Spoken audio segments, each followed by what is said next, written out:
أهلا بكم أعزائي ومتابعي المشاهدين. شاهد بالتفاصيل ترتيب الدوري الإيطالي بعد تعادل الإنتر مع لاتسيو وتعثر نابولي. حسم التعادل الإيجابي نتيجة مباراة إنتر ميلان أمام نظيره لاتسيو بهدفين لكل فريق في إطار منافسات الدوري الإيطالي الموسم الجاري 2024-2025.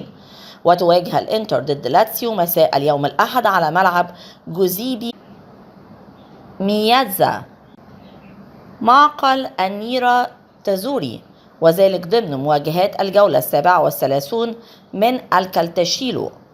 وجاء هدف فريق انتر ميلان الوحيد عن طريق مدافعه الألماني بيسيك في الدقيقة 2:45 بعد أن سددها دي ماركو واصطدمت بدفاع لاتسيو.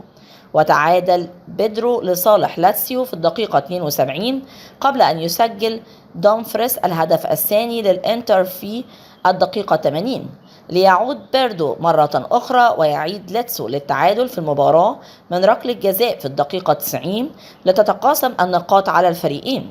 وبهذه النتيجة يحتل الإنتر المركز الثاني في جدول ترتيب الدوري الإيطالي برصيد 78 نقطة بفارق نقطة عن نابولي المتصدر 79 نقطة، فيما رفع لاتسيو رصيد النقطة 64 في المركز السادس. شاهد ترتيب الدوري الإيطالي بعد تعادل الإنتر مع لاتسيو وتعثر نابولي.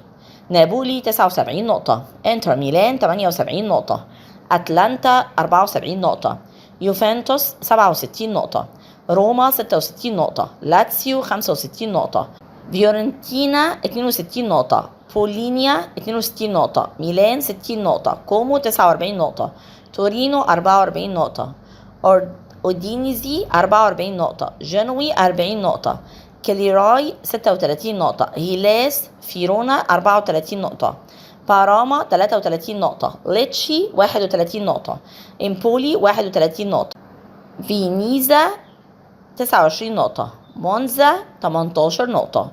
من فضلك لا تنسى الاشتراك في القناة، تفعيل الجرس على وضع الكل، وعمل لايك ليصلك دائما وأبدا كل جديد من القناة.